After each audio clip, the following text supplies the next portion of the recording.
Margot Hale knew how to recognize desire when it arrived loudly. She was less prepared for the kind that sat across from her in morning light and waited. The cafe Celeste chose was not fashionable enough to annoy Margot. That was the first good sign. It sat on a narrow Boston street where the sidewalks still held a damp shine from yesterday's rain, tucked between a framing shop and a small bookstore with handwritten staff recommendations taped inside the window. The sign above the cafe door was old painted wood, the lettering a little faded, the brass handle worn smooth by years of people needing coffee, shelter, or an excuse to stay somewhere warm for 20 minutes longer. Inside, it smelled like espresso, butter, old brick, and cold air brought in on wool coats. Margot arrived 3 minutes early. Not because she was nervous. Because she was never late. That was what she told herself as she paused just inside the door and let her eyes adjust to the softer light. The place was busy, but not loud. People sat at small marble tables with laptops, newspapers, or each other. A barista moved behind the counter with the calm speed of someone who had done this through 1,000 Monday mornings. Near the front window, a man in a navy scarf was reading a paperback and ignoring his ringing phone with impressive commitment. Margot took off her gloves. She had dressed carefully, then pretended she had not. Black wool trousers, a cream turtleneck, long camel coat, small gold hoops instead of diamonds. Her hair down today, brushed smooth but not severe. She had looked in the mirror before leaving and immediately regretted looking as if she were trying to look effortless. Then she had left anyway. Her phone buzzed in her coat pocket. She did not need to check it to know. Still, she stepped aside, near the wall by the pastry case, and looked. Sloane, I keep thinking about yesterday. Margot stared at the message. Her body responded before she gave it permission. Not dramatically. Just a small warmth under her ribs, a memory moving through skin. Sloane's hands. Sloane's breath in the hallway. Sloane saying, "Tell me to leave," as if she had wanted rescue from herself and known Margot would fail them both. Another message appeared. "You don't have to answer. I just wanted you to know." Margot's thumb hovered over the screen. Then the cafe door opened behind her. Cold air moved across the back of her neck. Margot turned. Celeste Rowan entered with no hurry and no apology for being noticed. She wore dark gray trousers, a black coat with clean shoulders, and a soft blue scarf wrapped once at her neck. Her auburn hair was down, rain dark at the ends from the mist outside. No performance. No glittering entrance. Just that quiet, irritatingly effective presence she seemed to carry into rooms without asking them for permission. Her eyes found Margot almost immediately. The corner of her mouth lifted. Not triumphantly. Not knowingly. Just enough. Margot locked her phone and slipped it into her pocket. Celeste saw the movement. She did not comment. That was the second good sign. "You came," Celeste said. Margot raised an eyebrow. "I invited you." "I know. I liked hearing you confirm it." Margot felt the smallest smile tug at her mouth. "Good morning." "Good morning." They stood there for one beat too long near the door, close enough that Margot could smell cold air and something clean on Celeste's coat. Not perfume exactly. More like cedar, soap, and the city after rain. A customer trying to reach the counter cleared his throat politely. Celeste stepped aside. "We're in the way." That tends to happen when people stand in doorways. I was enjoying the moment. "You enjoy blocking traffic?" "I contain multitudes." Margot laughed softly. Not the controlled gala laugh. Not the social one. A real one. Small but unguarded enough that Celeste noticed. Her expression warmed, but she let the laugh pass without capturing it. They ordered coffee. Celeste drank espresso with a splash of hot water, which Margot filed away without meaning to. Margot ordered a cappuccino because the morning had already made enough decisions for her. They chose a table near the side window, not too exposed, not too hidden, with a view of the wet street and the old brick building across from them. For a few minutes, The conversation stayed where first conversations often stayed when both people were old enough to know small talk was not meaningless. The weather. The gala. The cafe. Celeste's workday waiting a few blocks away. Margot's client emails already multiplying like ambitious weeds. It should have felt ordinary. It did not. Celeste had a way of listening that changed the pace of things. She did not nod too often. Did not rush into agreement. Did not wait with visible impatience for her turn to speak. She listened as if the sentence mattered all the way to the end. Margot found herself finishing thoughts she normally would have edited. The chair wanted more dramatic lighting, Margot said, wrapping both hands around her cup. Which usually means he wants everyone to look like they're either in love or about to confess fraud. Celeste smiled.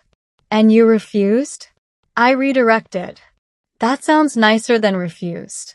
It invoices better. Strategic grace. Margot looked at her. That sounds like something you say to difficult clients. It is. Does it work? Almost never. This time Margot's laugh came easier. The cafe moved around them. Cups set down on saucers. Milk steaming. Chairs scraping softly against the floor. Outside, people passed with collars turned up against the damp cold. Boston did not sparkle in the morning. It held itself together in grays, browns, dark glass, old stone, and steam rising from vents along the curb. Margot liked it better that way. Less interested in being loved. More interesting for being lived in. Celeste stirred her coffee once, then set the spoon down.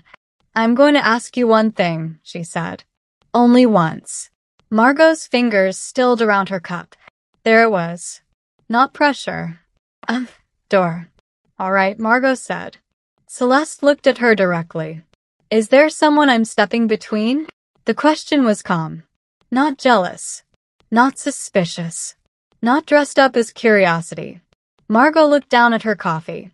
The surface had settled into pale foam and a thin ring of brown near the edge of the cup. For one brief second, she could still feel Sloane behind her in the bed. Warm. Close enough to undo her. Not close enough to stay. Margot lifted her eyes. No, she said. There is someone I've had trouble walking away from. That's not the same thing. Celeste held her gaze. The cafe noise softened around them. Not actually, but in the way attention could narrow a room. I believe you know the difference, Celeste said. Margot swallowed. I do. Good. Celeste picked up her cup. I'm not interested in standing in the middle of anyone else's unfinished relationship. You're not. Celeste nodded once. Then she let it go. No follow-up. No fishing for details. No subtle competition hidden beneath maturity. Just the question, the boundary, and then the return of ordinary air. Margot almost did not know what to do with it. She had prepared, without realizing it, for an interrogation. Or a retreat. Or that small feminine performance of pretending not to care while caring very much. Celeste offered none of it. She asked. She listened. She believed Margot's answer was Margot's responsibility. The relief of that was more intimate than it should have been. Celeste reached for the small plate between them and broke a corner from the almond croissant she had ordered. Now that I've been terribly adult, would you like to judge pastry with me? Margot stared at her, then laughed. Was that your transition? I thought it was elegant. It was abrupt. I'm better with buildings. Margot picked up a small piece of the croissant. That's not what I've noticed. Celeste's eyes lifted. There was a pause. Not awkward. Not innocent. Margot felt warmth rise slowly up her throat. Celeste did not smile immediately. That made it worse. She simply looked at Margot as if she had heard the flirtation and was deciding whether to let it breathe. Then she said, Careful. Margot took a bite of croissant. Why? Because I'm also good with invitations. The butter and almond turned briefly to nothing in Margot's mouth. Celeste watched that happen. Now she smiled. Small. Dangerous in a quiet way. Margot looked out the window to recover a little dignity. Across the street, A woman in a green coat was trying to convince a large dog that puddles were not a personal enemy. The dog disagreed with its entire body. Margot smiled despite herself. Celeste followed her gaze. He has principles. He has poor leash discipline. Both can be true. The morning relaxed again. That was what surprised Margot most. The way the tension with Celeste did not demand constant feeding. It could sharpen, then settle, then return. It did not devour the room. It did not force Margot to choose between composure and desire every 10 seconds. It made space, then filled the space carefully. They talked about work, but not like people networking. Celeste told her about a townhouse in Beacon Hill where a previous owner had hidden modern wiring behind original paneling, so badly that opening one wall had felt like discovering a crime scene.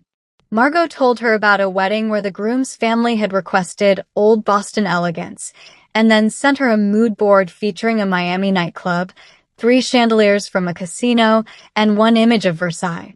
Celeste covered her eyes briefly. I'm sorry. You should be. I had to see it. Did you save them? I saved the room. The marriage lasted 11 months. That's not on you. I know. Still terrible for my statistics. Celeste laughed, and Margot liked the sound more than she wanted to. Not because it was pretty. Because it was full. Not shy. Not loud. Not performed. Just pleasure moving through her without asking whether the room approved. By the time their cups were empty, the cafe had changed around them. The morning rush thinned. Tables opened. The light shifted from gray to something clearer, catching in the condensation along the window. Celeste glanced at her watch. Margot saw it and felt a small, ridiculous disappointment. Celeste looked back at her. I should go to the studio. Of course.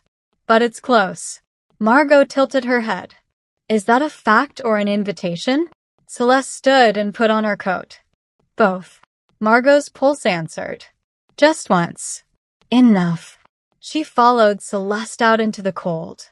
The street smelled like wet brick, coffee, and exhaust. Cars moved slowly through narrow lanes. A cyclist in a yellow jacket swore at a delivery truck with impressive creativity. The city had fully woken by then, but not brightly. Boston did not throw itself at the day. It negotiated terms. Celeste walked with her hands in her coat pockets, pace unhurried, matching Margot without making a show of it. They turned down a side street lined with old buildings whose windows reflected the pale sky. Do you always work nearby? Margot asked. For the past 8 years. You like it? I do. That came quickly. I built the kind of work I wanted. It would be rude not to enjoy it. Margot looked at her. There was again. Not arrogance. Ownership. The healthy kind. The kind Margot rarely saw in people who spent most of their lives trying to look more successful than they felt. You make that sound simple, Margot said. It wasn't. No. Celeste shook her head. I spent years saying yes to projects I didn't want because I thought growth was proof. Bigger clients. Bigger teams. Bigger invoices. Then one morning I was standing in a kitchen someone had paid too much money to ruin, listening to a man explain that original millwork felt emotionally heavy, and I realized I would rather have less work and like my life. Margot laughed quietly. Emotionally heavy millwork. He was very serious. Was the millwork heavy? It was exquisite. Tragic. Deeply. They stopped at a crosswalk. The light was red. A gust of wind moved down the street, lifting the edge of Margot's coat. She held it closed with one hand. Celeste noticed and shifted half a step closer, blocking some of the wind without making it obvious. Margot noticed that. There were gestures that announced themselves, and gestures that did not. The latter were harder to ignore. The light changed. They crossed with the crowd. Halfway across, a car turned too sharply near the corner, splashing water from a shallow puddle. Celeste's hand came lightly to the small of Margot's back, guiding her forward by instinct more than drama. Margot felt the touch through her coat. It was nothing. It was not nothing. Celeste removed her hand as soon as they reached the curb. No lingering. No claiming. Margot almost missed it before it was gone. That irritated her. Not Celeste. Herself. How many buildings do you silently judge on a normal walk? Margot asked. All of them. That sounds exhausting. No. People are exhausting. Buildings are honest. Margot smiled. Are they? Mostly. They show you what has happened to them whether they mean to or not. Celeste glanced up at a row of brownstones. Bad repairs. Good bones. Neglect dressed as minimalism. Wealth dressed as heritage. Care disguised as ordinary maintenance. Margot looked too. She had walked through Boston for years. Had entered buildings by service doors and grand entrances, with flowers, floor plans, anxious brides, impatient donors, nervous assistants. She knew venues intimately, but often as problems to solve. Celeste looked at the city as if it were a language. Not romantic. Not sentimental. Readable. Margot liked watching her read. The studio occupied the second floor of an old brick building with a narrow black door and a small brass plaque, Rowan Restoration. No oversized logo. No glassy lobby. Inside, the stairwells smelled faintly of wood polish and cold stone. The steps creaked under their shoes. On the landing, morning light fell through a tall window and pooled on the worn floorboards. Celeste unlocked the studio door. The space beyond was quiet. Not empty. Waiting. Long tables held rolled plans, fabric samples, stone tiles, wood fragments, old hardware, paint chips, photographs of interiors in various stages of careful undoing. Shelves lined one wall, filled with books, binders, labeled boxes, and objects Margot could not immediately identify but wanted to touch. A large drafting table stood near the windows. Beyond a glass partition, two smaller offices were still dark. Lamps glowed low in the main room, making the space feel awake before the people arrived. It was not flashy. It was not cold. It looked like work happened there. Beautiful work, but work. Margot stepped inside slowly. Celeste watched her take it in. Does it pass? Celeste asked. Margot looked at a row of antique door handles arranged on a tray like jewelry. I haven't decided. Take your time. I'm very strong under judgment. I doubt that. Celeste smiled. You're right. Be gentle. Margot laughed softly and moved farther into the studio. Her eyes caught on details. A photograph of a cracked plaster ceiling pinned beside a sketch of its restoration. A stack of old bricks marked with dates. A green banker's lamp on one desk. A half-empty mug near a pile of drawings. A wool scarf thrown over the back of a chair. Lived in. Curated but not staged.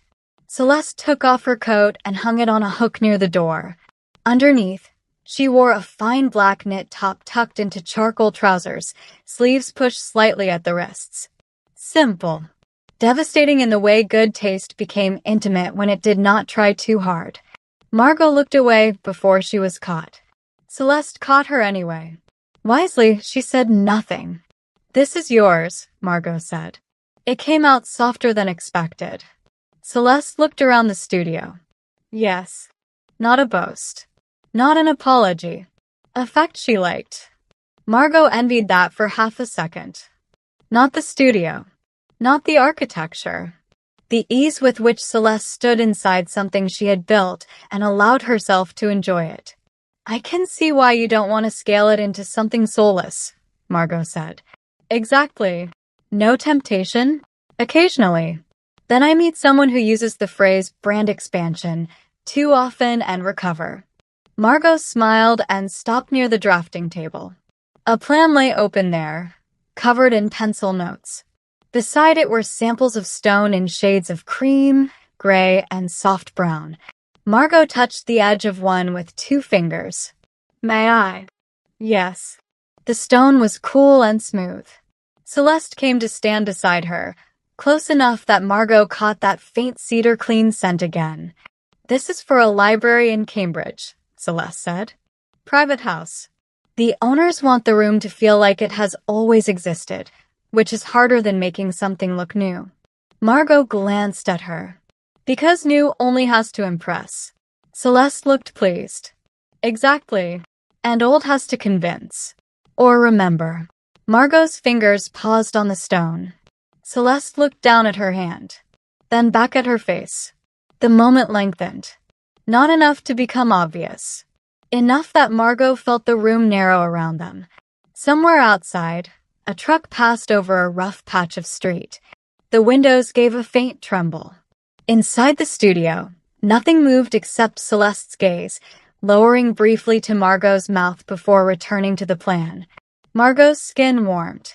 She turned toward the shelves, mostly to save herself from doing something foolish in a workplace before 9:30 in the morning. Celeste let her. Again. That restraint. Margot was beginning to understand how dangerous it was. A woman who pushed could be resisted.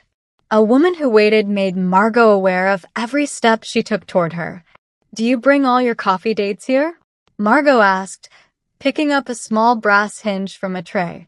No, should I feel honored? Yes. Margot looked over her shoulder. Celeste